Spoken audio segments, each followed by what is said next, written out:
Hey, hey, hey, Fit Mama. Jen Oliver here, your host of the Fit Mama podcast. This is the work in to your workout. Hey, welcome back. Episode number 12. I am so excited to share this episode with you today. Specifically, we're talking about sex, love, and the core issues. As you've probably heard me say many times already, being a fit mama all starts with love. Well, what does that mean exactly? For starters, it means that you will not be living in a body you love without showing it love every day. I was recently listening to a talk by Carolyn Mace, whose work I'm very fond of regarding the mind and body connection. I got to see her last year live, which is awesome. And if you want to look up her stuff, her last name is spelled M-Y-S-S. And her first name is spelled Caroline, but pronounced Carolyn. So Carolyn Mace was speaking last year, and I got to see her. And one of her famous lines that always stays with me is this: "This day will never come again." It's very powerful when you really think about it. And every night I do prayers with my kids where we recite gratitudes from our day and our life. So every night we say over and over, and we list off a whole bunch of things. Thank you for this, or I'm thankful for this. So however we do it, usually we say thank you. So we'll say thank you for this day that will never come again. Thank you for my mommy and my daddy. Thank you for our roof over our head. Thank you for my friends at school, and on it goes. So we each take a chance and take a turn and do one of these sort of monologues of thankfulness. And this is one of those very simple daily choices that you can make. And how this relates to sex and love and the core issues we're going to talk about today is that choices are really everything. And we always think it's those big choices like buying a car, what school to go to, what house to buy, what partner to be with, what trip to travel on. But while these quote unquote big choices feel big, they're actually quite small because you only choose them once. However, what you eat, what you do, and how you spend your time and money each day, now those are big choices. The real big choices are the ones that compound. And it's like compounding interest, right? You put money away and interest starts to build. So if you add $1 in the account, in a year, maybe it becomes $2. Those are just random numbers. That's definitely not specific. But if instead of adding $1 once a year, you add daily another dollar, well, the interest is going to compound in a very different way. And by choosing every day where you're going to put your money, your time, your energy, your focus, you will see the difference by the end of the year, or many years as it may be. So when you choose something like, I want to have pizza, which is on its own no big thing, you choose it once, great, I had pizza this week, this month, this year, whatever, no big deal. But it's when you start to choose things daily is that when you start to get into trouble, if they're negative for you. And I'm not saying pizza's bad or good. I'm just saying eating one thing over and over will definitely not make you feel good, especially if when you eat the pizza and you're very mindful of eating the pizza, you focus on how does this make me feel, right? You're not eating it just to numb out or something. So that's a story for another day or a conversation for another day. In this case, though, you see, it's this repeated action that makes the lasting difference. And the biggest difference is over time. And one of those things that is a day-to-day, week-to-week, month-to-month thing is sex, is your sex life, is things that you do in your daily habits, whether they relate to sex specifically or not. So let's take a look at you right now then.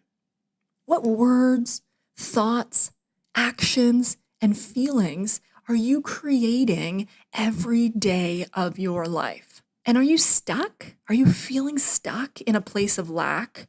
Are you feeling lost? Are Are you feeling lonely, frustrated, angry, resentful? How are the actions and thoughts that you take every single day compounding and adding to creating more of those negative feelings? Are you spending every day looking in the mirror and picking apart all your imperfections? Standing in front of that mirror going, oh, if only my thighs were a little smaller. If only I lost this pooch here. If only my forehead wasn't so big. Or whatever things we look at the mirror and tell ourselves every day. What if you didn't do that? And it's so easy to do these things because we repeat them over and over, so they're part of our natural day, right? That's where the repeating and the rewiring comes in. What we repeat every day, looking in the mirror, belittling ourselves for whatever physical things we feel are not right or not good enough, this repetition becomes wired into your brain as a way of being, feeling, and thinking.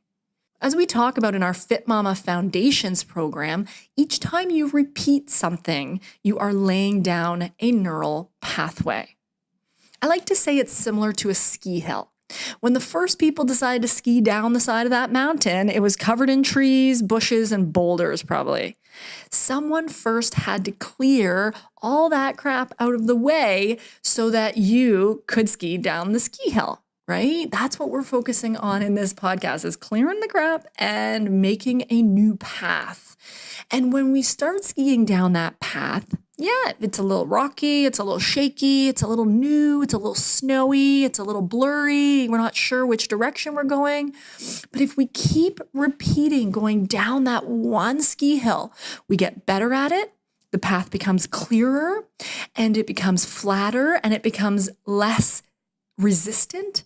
So there's more ease and flow and understanding of what that path entails. And we can choose the path that we want to go on.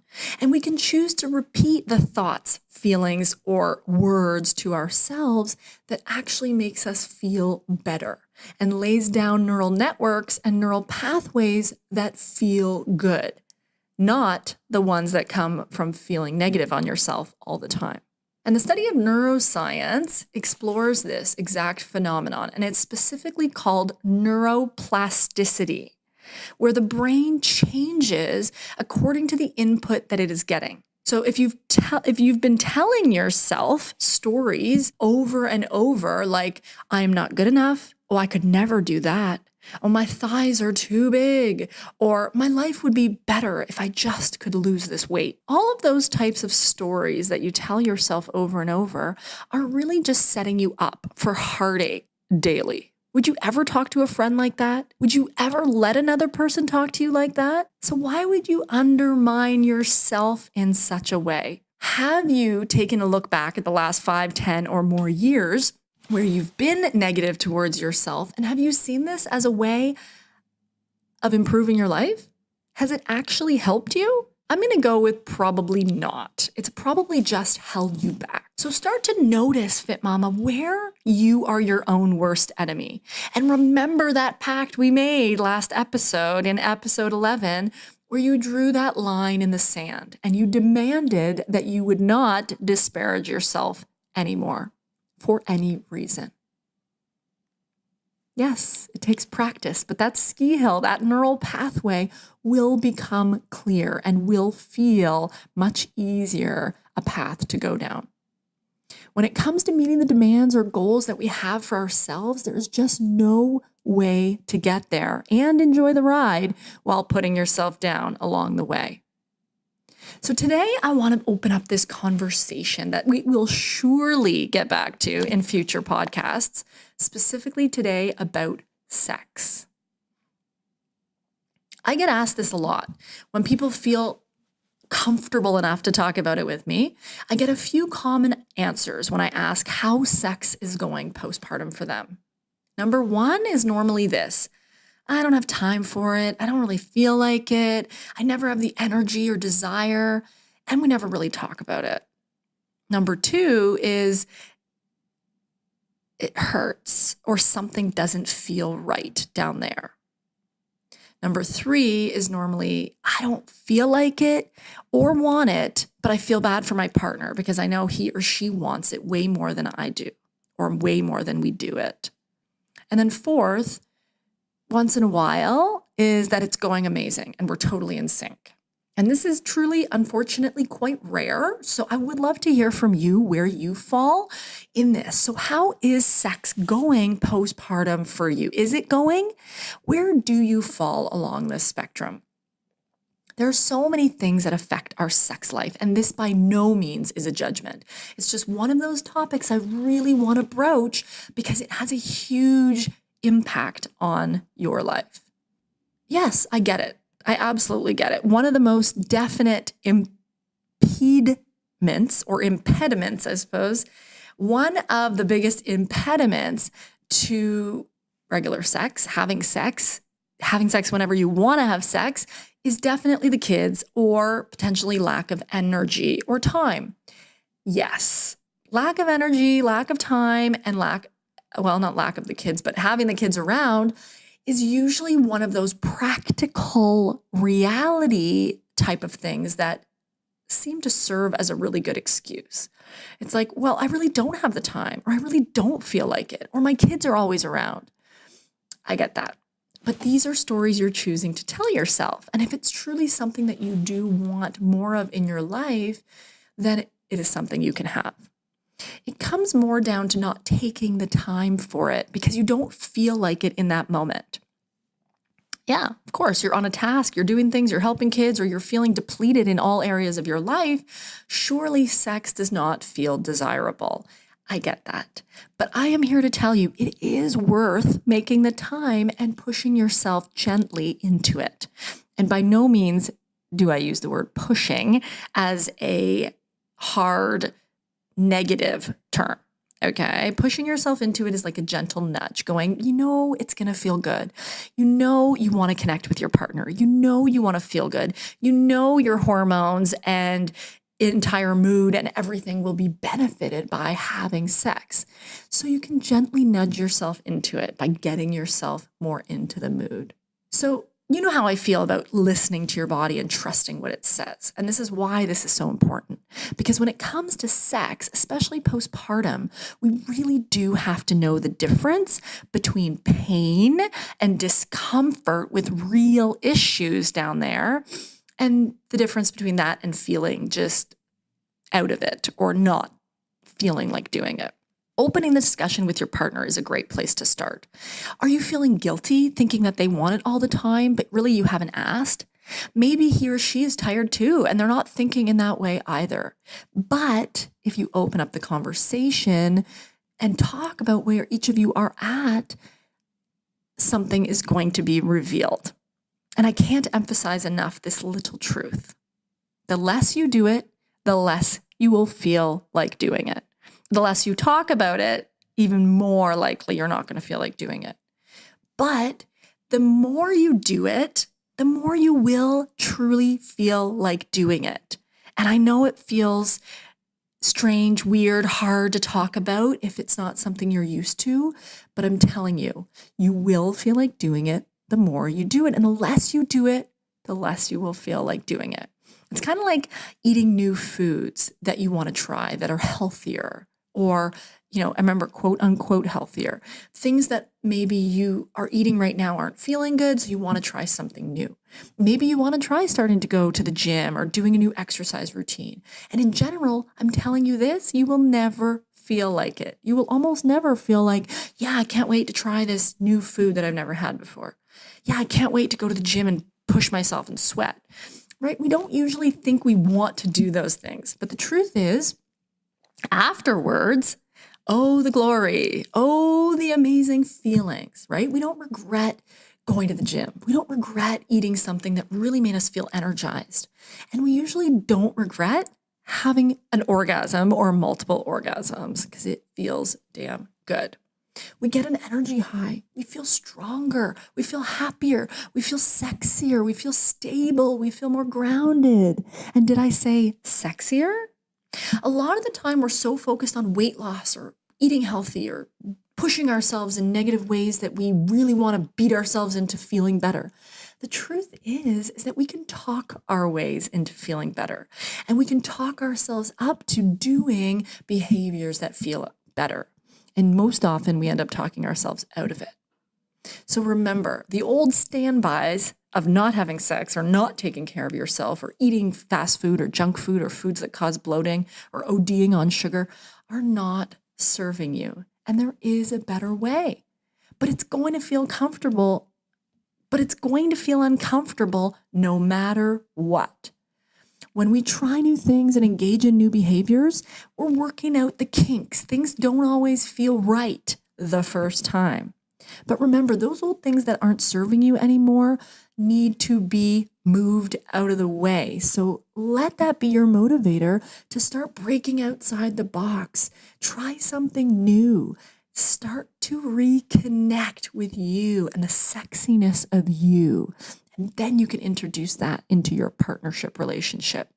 The thing about sex and why I'm such a huge proponent of it is because it's the connection that it allows for you with yourself and you with your partner.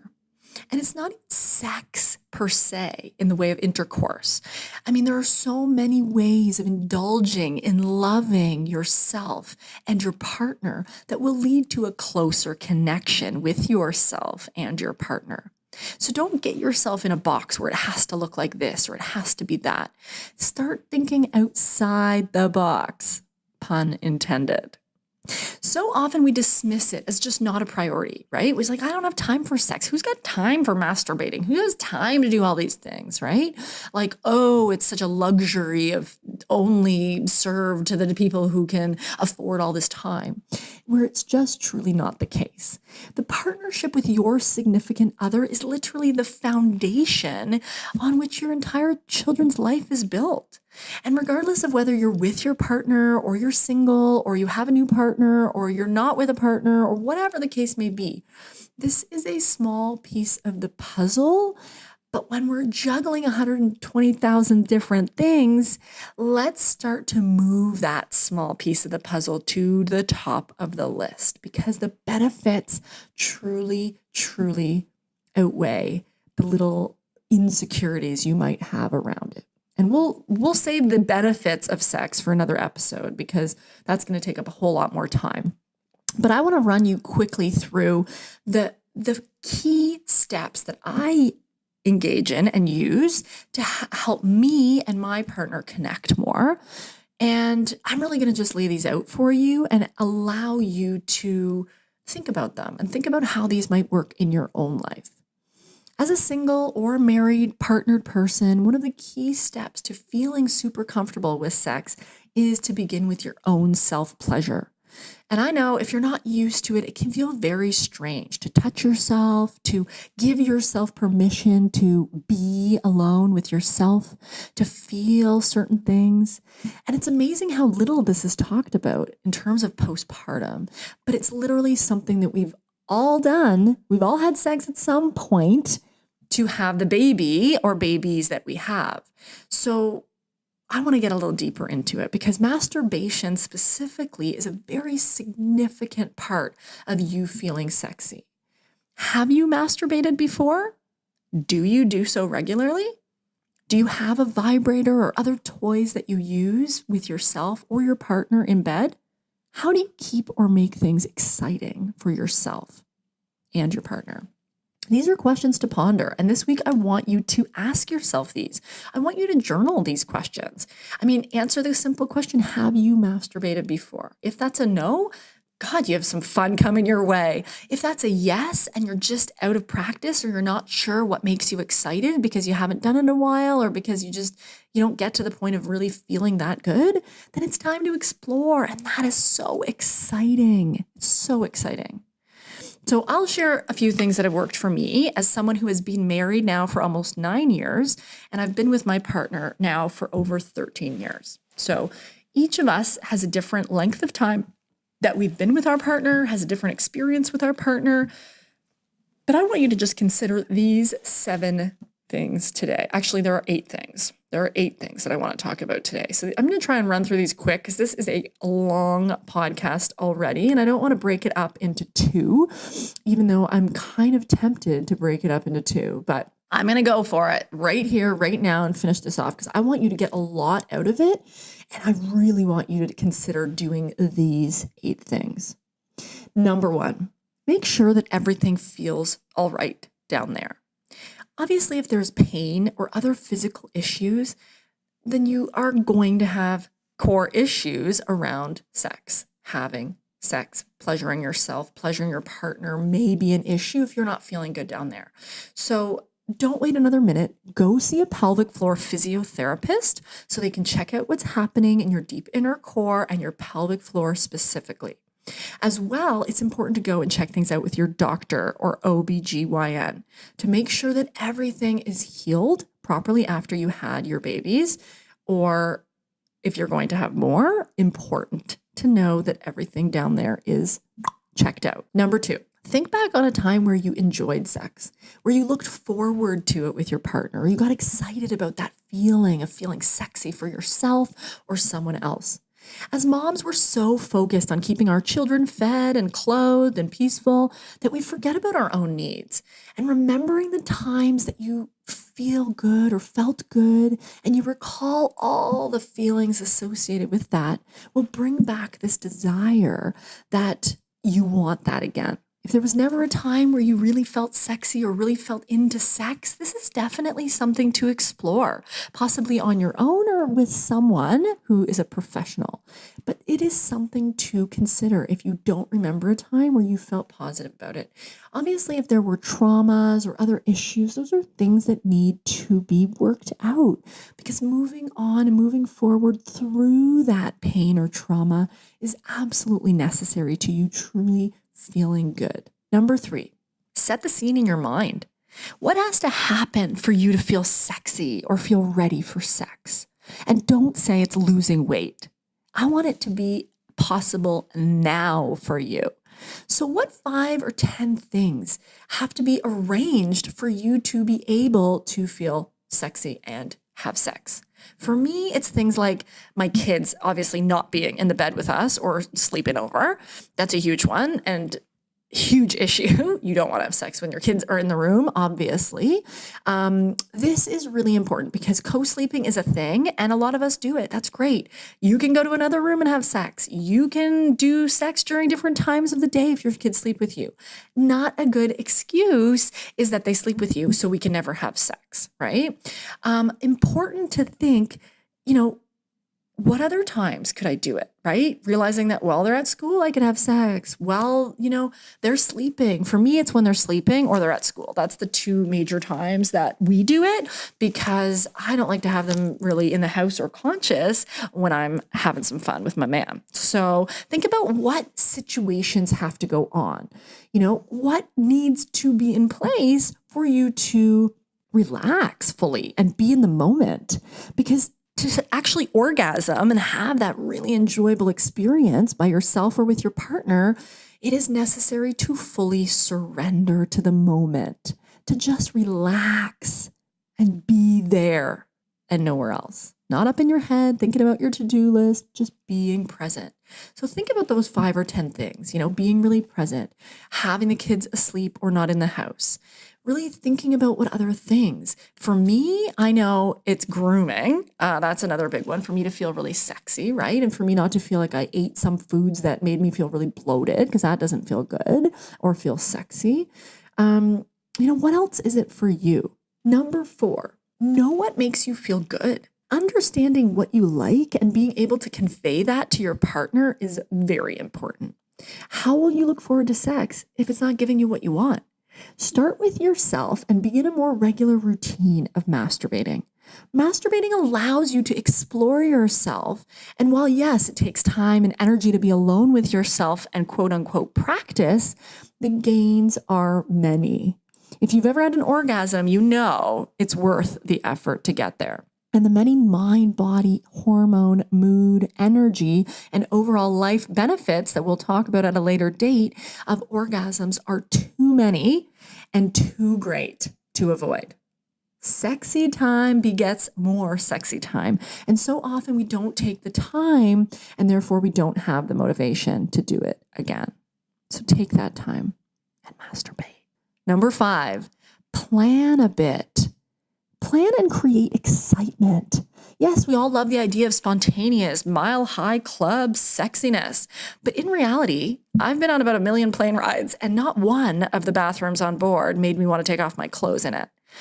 I may need to get on more private jets, but until then, plan around the realities of your life. For me, I like to be in open communication about sex with my hubby and planting seeds around doing it later, or if he's away, texting him, telling him how much I miss him, tell him what I want to do to him, what I'm thinking about, how I want him, and what we want to do when he gets back, right? It creates excitement. It creates intrigue. It creates that flutter in your deep inner core that just makes you feel good. And positive hormones and neurotransmitters get released in your brain, in your body. And overall, life is so much more fun when you have that kind of inside connection with your partner. Number 6, keep yourself groomed. This was one of my to-dos, always on the list. If I'm not feeling groomed, I'm usually not feeling as sexy. And there's nothing that makes us feel less sexy than feeling super hairy or just not well kept, smelly, dirty, our hair on our head feeling all over the place. Whatever it is for you to feel really, really good, eating foods that make you feel great, starting to embody that sexiness and know that you absolutely need to love yourself first. Lastly, don't go too long without doing it, or at least talking about it with your partner. The connection you form with your partner through making beautiful, sexy love together is impermeable to the day-to-day small issues that will come up in your life. When you and your partner feel closely connected through fun solo activities, that day-to-day issue around your kids or the fatigue you're feeling or whatever bills you think you have to pay that, are feeling like you don't want to pay them or whatever. These issues don't feel so bad when you feel amazing about yourself and your connection to your partner. You feel like true partners, and your conversations and interactions through the day will reflect that loving, respectful closeness that you create in your one-on-one time together. You can conquer anything. You can conquer bills and kids issues and whatever other issues come up in your life when you lovingly respect yourself and your partner and play together. And the most important thing, if someone, especially your partner, and I cannot emphasize this more, if someone, especially your partner, compliments you, tells you that you feel sexy, tells you that you look sexy, just is so desiring you in a positive way and making you feel good about yourself, don't, and I repeat, don't turn it around and dampen that mood by saying things like, me? No. Look at this belly. Ew. No, my thighs. Oh my God. How can you say that? How do you see that? Look at these stretch marks. I'm not as good as I used to be. I don't look like this. I don't look like that. I'm right? Blah, blah, blah. Your partner desires you. Someone just complimented you. The words to reply with are, thank you. Try it. Thank you. I know. It's not that easy when we're used to deflecting compliments, but that's, again, a story for another podcast. No. I'm going to tell you this right now, FitMama, your marriage, life, and happiness is not all about sex. No. But if you feel a rift or any disconnection in your marriage because your partner is not doing, being, or saying the things you want in general, then start to think back on why you first got together with him or her. What first attracted you guys? What first lit you up? And you chose them for a reason. So the more you can focus on these good aspects of them, the ones that you love, the things that you just can't get enough of, that is going to bring you more positive energy around your relationship, your marriage, and especially your sex life. Remember, where your attention goes, your energy flows. So get out of the space where you're constantly putting yourself down or where you're constantly annoyed by your partner because they don't do the things in the way that you want them to do. They didn't clean the kitchen the right way, or that you had to ask them 3 times to take out the trash. Yes, that definitely can erode the sex life, but have a conversation about it. And let me tell you, you can pleasure your partner and get pleasure from your partner in so many ways. And these will all complement the day-to-day things that you are doing in your life. Start small, start treating your partner in the way that you'd like to be treated, and open up the conversation, as uncomfortable as it may be. Talk about it. It's worth it. Your marriage, kids, and entire being will thank you for it. That's all today about sex, love, and the core issues. We are coming back on all these topics in future episodes. Thank you for being here today. I cannot wait to talk to you again soon. See you online, FitMama. Namaste.